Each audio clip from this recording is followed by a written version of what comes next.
Return to office mandates have been making a lot of headlines and, frankly, making a lot of people mad. But what if there were a way to recreate that serendipity of bumping into somebody at the water cooler in the office when everybody is remote?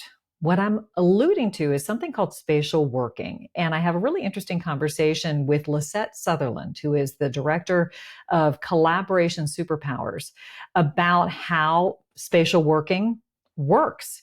So you'll hear from her on why she is such a fan and how it might be a solid alternative to those return to office plans. Stay tuned. Hi, I'm Karin Reed. I'm a four-time author, Emmy Award-winning broadcast journalist, and communication expert on helping people to own the room, whether it be a physical one or a virtual one. Welcome to Speaker Dynamics. Lisette, thank you so much for taking the time to chat with me about this topic that I really don't know a whole lot about, so I'm excited for you to inform me and our listeners more about it. I'm excited to talk about it. Spatial work is near and dear to my heart. Yeah, well, it was interesting because, I get your email newsletters and I always save them. I put them in an individual Collaboration Superpowers inbox. I really do. I'm not making that up. And when that came into my inbox about spatial working, I'm like, that seems like such a great solution. I don't know enough about it, and I don't feel like it is being used that much across the board, and I want to know why. So in your email, you said, I took a deep dive into this. So tell me more about your experience diving into spatial working, but perhaps we start with defining it. What do you mean by spatial working? Yeah, it's so basically spatial working is a way of working that uses virtual offices or digital spaces to mimic being together in person. And so you can essentially think of it as basically when I go to work in my browser. I open my browser, I open my, at the moment, personal favorite spatial work tool, which is Welo. I'm not employed or anything by them. It's just my personal favorite. Yep. I open Welo and there I see a plan view of an office. So I can see about 20 different rooms. Of course, there's tons of templates. You can choose whatever template, but in my office, I see a bunch of rooms. We've got a co-working space. We've got a coffee space. We've got like meeting rooms and individual desks. And so where I spend most of my day is in the co-working room, and colleagues, I'm a solopreneur, but I work with dozens of facilitators from around the world. So I've got colleagues that come in throughout the day just to either work together or to find me, and ask me a question. So that's essentially what it looks like. And what I think that these spaces provide that things like Zoom do not, because you could say, I could do the same thing in Zoom. Right. But what these spaces provide is both presence and context. And what I mean by that is with presence is I can see where my colleagues are. I can see if they're around. I can see that they're in the office or in a meeting. And with context, what I mean is I can see which room they're in. I can see if they're having client meetings. I can see if they're having a one-on-one. I can see if they're just focused and working alone or if they're co-working. And so all of a sudden you have the feeling of people being around and your team being close to you, but you're still sitting wherever you might be working that at the time. So that's the concept of spatial work. Yeah, I really thank you for that. And I did take a peek at Welo, as you mentioned, and to me, it almost looked like a video game where you can see like the whole landscape, and it was very, very cool. And it seems to me it would address two challenges that I hear frequently in my work. Those who are employed in a purely virtual setting can feel disconnected from their coworkers because they don't know what they're doing. They feel like they're working in a vacuum.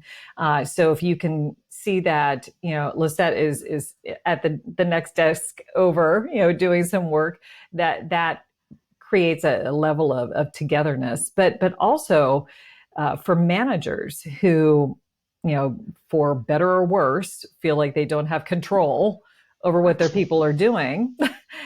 If they're all virtual, they can actually see what people are doing. They can see where they are, what they're working on. They can see if they're meeting with a client. They can see if they are having a meeting with, their team. Am I correct in interpreting that? Yeah, it just gives, I mean, it's weird how powerful it is, because it does give you a sense that you are at the office. Yeah, yeah. Because and one of the things that that when I started, what really surprised me was how stressful it was to be so present when you're not used to that. Like remote work, it's sort of like, you're behind the screen. It's a lot of asynchronous, and unless you're in meetings all day. But when my virtual office is open, I am really conscious that I am at the office, like that I'm with people, like people are around me. Yeah. Even though I'm alone in my room. So it's Yeah. really odd, because at the end of the day, I feel completely socialed out. Like I am done. And yet I haven't left the house. And it's a really weird feeling, because like to people, to the outside world, like to my husband, it's like, I feel like I'm like a hermit. And yet on the inside, I'm actually extremely social, because I'm talking and I'm being with people all day long. Yeah. So yeah, it's an interesting experience. And I think it's one of those things that's so experiential that you can't actually truly grok it until you've done it. Yeah. Yeah. Well, let's talk about how you took your deep dive. Like, what did that look like for you? So what I did is I started working in the Welo office with the Welo employees, just to see how they worked and just to be around. And then I set up my own office for my own facilitators and colleagues and just clients that I work with, people that I thought might be open to it. I would invite in. And so I set up my own office. And then what I started to do is, especially if you're going to start out in a new tool like this, you have to give people a reason to try it. So in my case, what I started doing is holding virtual co-working events. And I wanted to do them in an organized way. So every Friday morning, we had a 2-hour productivity power hour.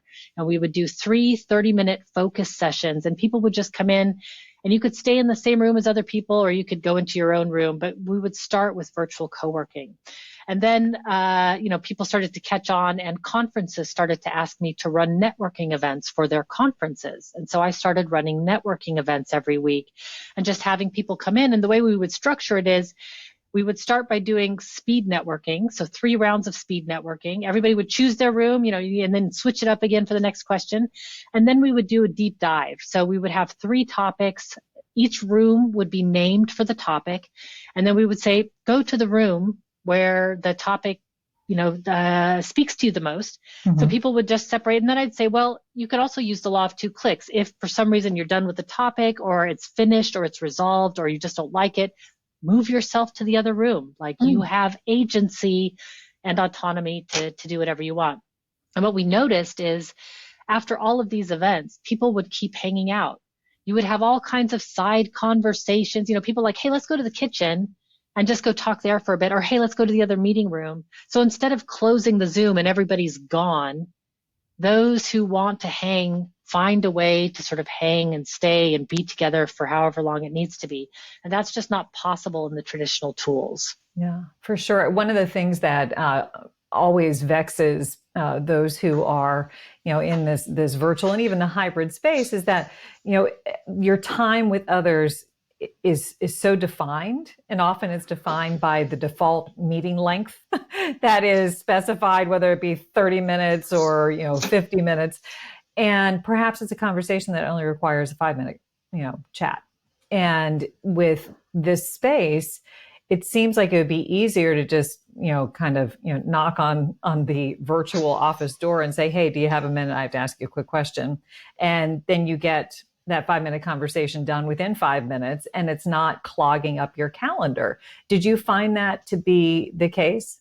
I think that's probably one of the main benefits. So, there's presence and context, and then there's serendipity. Also scheduling meetings with people. Like my day was open today, but I set aside focus time because I didn't want any meetings to interrupt the whole morning, because I had something that I was working on. Yeah. I was still in my virtual office and people dropped by. So I did have small interruptions, but they weren't scheduled meetings. Yeah. And that makes a total difference. So yeah, the serendipity I think is extremely important, and something that really goes missing when we're remote, right? Things are really structured and scheduled, or, you have to schedule your serendipity.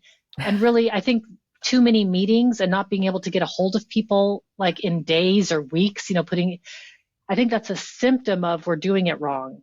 We Yeah. should be able to recreate that serendipity.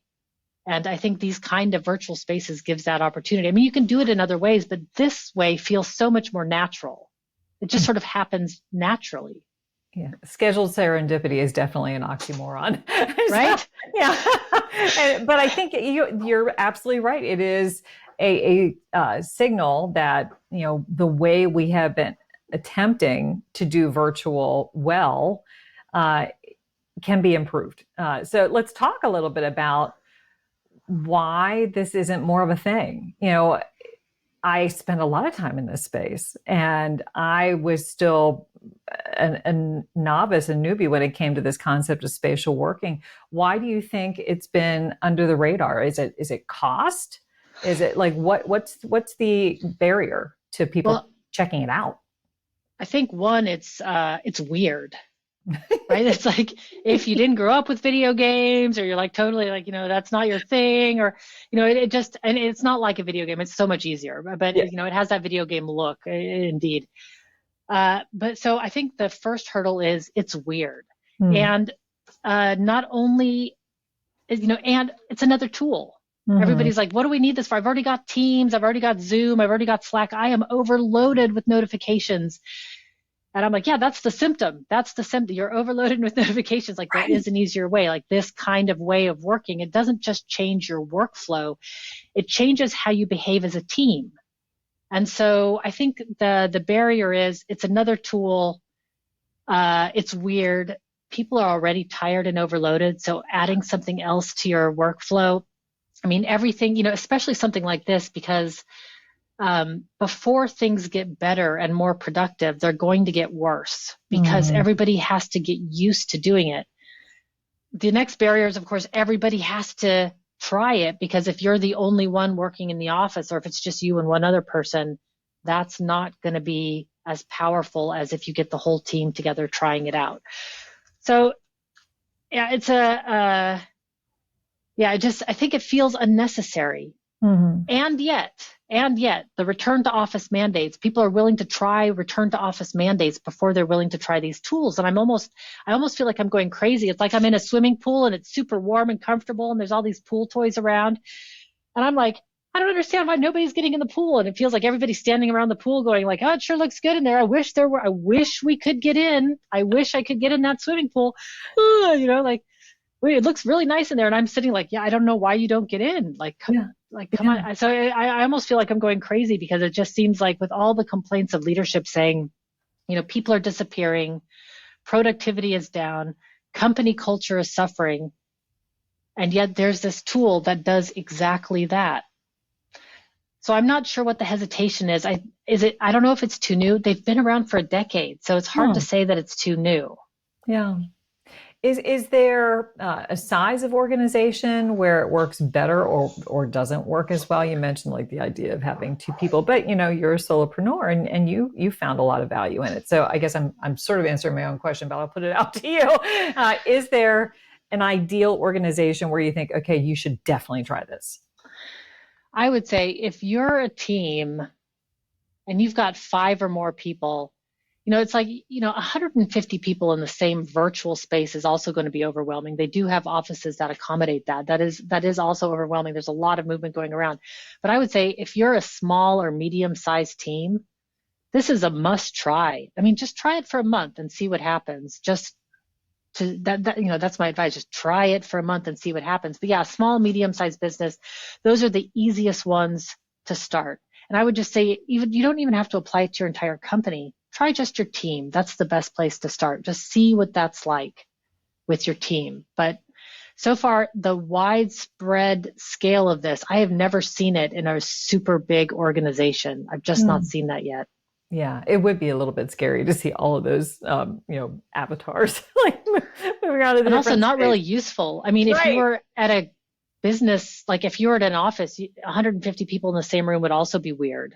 Yeah, so true. So true. Yeah, and I looking at the interfaces like You can customize it to your organization, and you can change the theme. There's one that is like a beach theme where you can go to like the tiki hut. I'm like, well, that's probably not going to be appropriate for certain organizations that were like, this is too far out there. But I just really am fascinated by this concept, and I'm wondering, is it a cost issue? Is it really expensive to put these into place? And is there a way to integrate what people already have where they're like, I've got Zoom, I've got Slack, I've got, Teams. Do they play well in the sandbox with other tools? And is it a substantially bigger investment?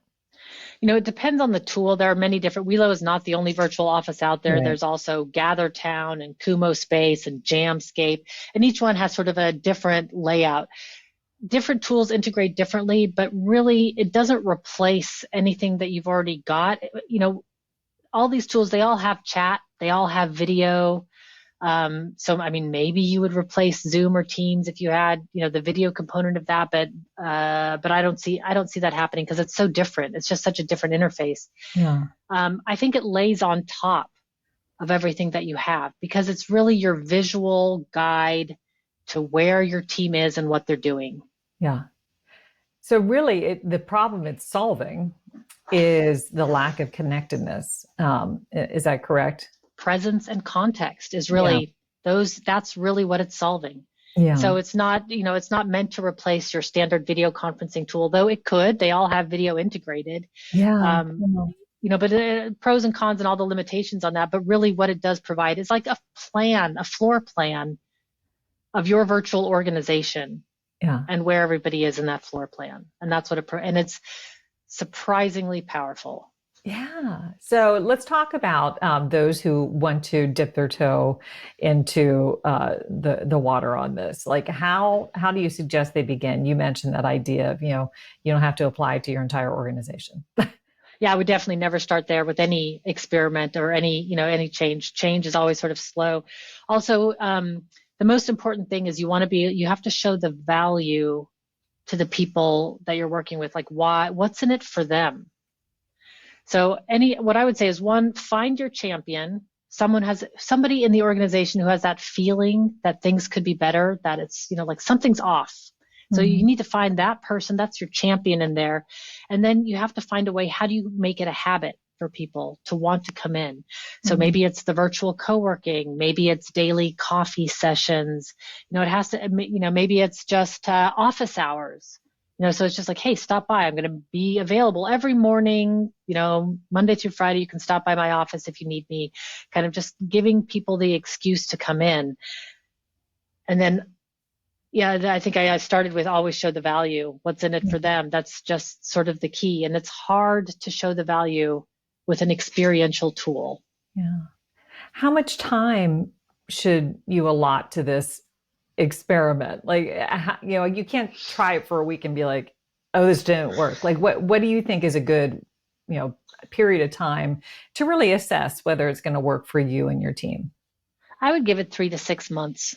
Mm-hmm. I know it sounds like kind of a long time, but it did take about 6 months for me and the teams that I work with to develop the habit of them realizing like, oh, I know where she is. I can find her anytime. Yeah. Like it took about 6 months for that to really become a habit. So, 3 months in, you kind of know where it's going. And then 6 months in, you'll know for sure whether it's been a success or not. It can go faster or slower, teams know, but that's sort of what I would give it.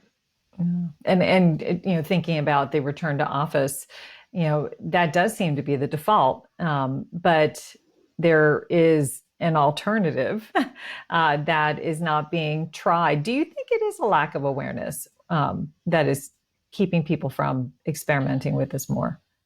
Yeah, I think people have gone through a lot in the last few years. Like there's sort of this collective trauma of all the things that have happened and everything's so wiggly. Like, why are we going back to the office? Do people want to go back to the office? Is there enough office space for everybody to be there? So it could be that there is lack of awareness. There could be that there is tool overload or just, workflow over. There's so much change happening already. Yeah. Yeah, I'm not 100% sure of the cause. It's easier to go back than to think about something that's forward thinking. But thinking about looking ahead, what trends are you seeing with spatial working tools? Are they changing? Are they evolving? I think we're on the cusp of seeing whether or not they're going to be a thing at all. It's sort of, I Mm, think we're sort of on the cusp. We've seen the buildup, and now we're just seeing, are these tools going to go anywhere? yeah. I'm still not sure. I'm a little bit heartbroken at it all. It's like I said before, I feel like I'm in the swimming pool that's just perfectly lovely and nobody wants to get in. And I'm like, is it me? Like, is it is it me? Is it my pool? Is it what's going Yeah. on? I'm not really sure. I think we're on the cusp of seeing. On the other hand, when you look at what's being invested in with AI and the metaverse and Mhm. virtual reality, holograms, telepresence, virtual offices are so much simpler than all of those things, right? It's a 2D browser-based application that looks like a pretty friendly video game in most cases. It's so much easier to use than any sort of virtual reality or telepresence or holograms. So I'm not sure. I'm Yeah. not sure. We're at like an interesting tipping point to see what people really want. I think that as return to office mandates fail, and I do believe that they will fail because first of all, it's sort of written in. It's they're mandates. Right. We're mandating people for a And reason, right? people If love that. People love to be being told, forced, yes, exactly yeah. what they have to do. Right. Yeah, right. So we are, I really believe that the mandates are going to fail by nature because they're mandates. Yes. And when they do fail, we're going to need a better way of doing things. And I believe that spatial work is one of those better ways of doing things. I don't think it's the answer, but boy, when we keep complaining about productivity being down, people disappearing, and the company culture suffering, I feel like it really is a perfect tool to solve exactly those problems. What are the ingredients of a perfect way to launch this, or at least a better way to launch this? To launch in an organization, you mean? Yes. Yes. Those who are like, okay, I'm listening to Lisette. She sounds like she knows what she's talking about. We have this issue. We want to try it. What would you suggest beyond just like, you know, rolling it out for a small team? Is there training that needs to happen? And like, what can you do to empower people to use it? One of the things that's worked really well for me when I've gone and have, when I was with Welo, I went to a lot of the sales meetings together, and so I got to see like what customers were reacting and looking at it. And one of the things that worked the best, and it was surprising, was the networking event.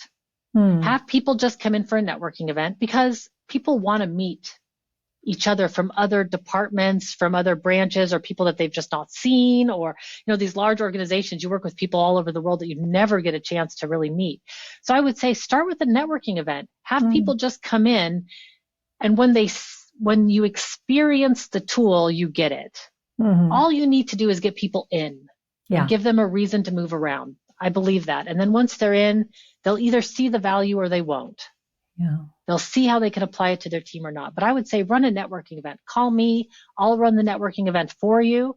Really, like I've done hundreds of these events now in the last 6 months. We just did so many events, and yeah, make it fun.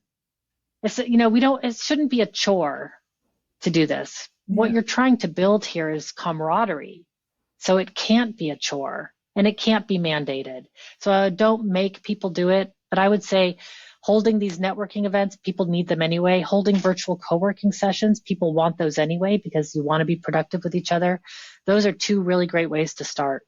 Yeah, I love what you said. Just get them in, get them Yeah. in and make it fun. Don't make it scary. And one of the things that I often see is just people rolling out tools and expecting people to use them without reason and without education. And this seems like a good way of accomplishing both. Give them a reason to come in and have that networking event be the entree to what is possible in this virtual space. So I love that. Really interesting stuff here, Lisette, and I'm anxious to try it myself. So I want to leave our listeners, our viewers, for those on YouTube today with one big takeaway. I ask this of all my guests. Do you have one in mind? Yes, and I've already said it, so I almost feel like this is the worst takeaway because we've been talking about it already. But what I want people to take away is presence and serendipity are possible on remote teams, are very possible on remote teams. So just know that it is possible, like that it's true and it can happen. And the real question is that what you actually want in your team? Because once you get presence and serendipity, it is confronting because you are with your team, right? There's no hiding behind the screen, closing down the laptop. Like your team is right there until you leave the virtual office. So you have to really actually want it. So no, presence and serendipity are possible. And I would say just experiment, just try. And I would say run it as an experiment. This is not the new tool. We're not all using this. This is just a small thing that we're going to try for a couple weeks, see what happens. So slow steps to get. That's sort of my one big takeaway. I know it's not the fireworks at the end that we're all hoping for, but I think it's very valuable, Lisette. Stop bashing yourself. No, I think that those are two actually great takeaways. And that way people can feel like they can test this out. It's not like we are doing a major shift to this. As opposed to the return to office mandates, this gives you another path to explore. And in this time of constant change, I think that is really a valuable gift that you gave us. So thank you so much for having this really interesting conversation and enlightening me today. Well, thanks for reframing the call to action. I know I can always rely upon Lisette to be on the forefront of the latest and greatest in remote work and remote collaboration. So I appreciate her educating me on this concept of spatial working and sharing with us her experiences. We mentioned one of the platforms that she uses with her team, but there are several that she recommends. If you want to check them out, I put them in the show notes. So I would encourage you to check them out for yourselves. I also wanted to make you aware of this week's bonus content. I had a bit of additional conversation with Lisette that I couldn't fit into this half-hour episode. And we talk about the head of remote. And the head of remote is a relatively new role. It's a leadership position that ensures and oversees that those who are working remotely can do so effectively. And it's something that can be embedded in a fully virtual team, but it also can be embedded in a hybrid team. So if you're curious what that role entails, check out this week's bonus content at speakerdynamics.com/bonus content. Once again, it's speakerdynamics.com/bonus content. We have a lot of noise in the communication podcast space, and it's hard sometimes to cut through that noise. So if you feel like there has been value that you have gained from listening to this podcast, please spread the word, share it with your coworkers, your colleagues, your family, your friends, and allow us to continue to build our community here on Speaker Dynamics Own the Room. Thank you so much for listening to today's episode. Until next time, everybody.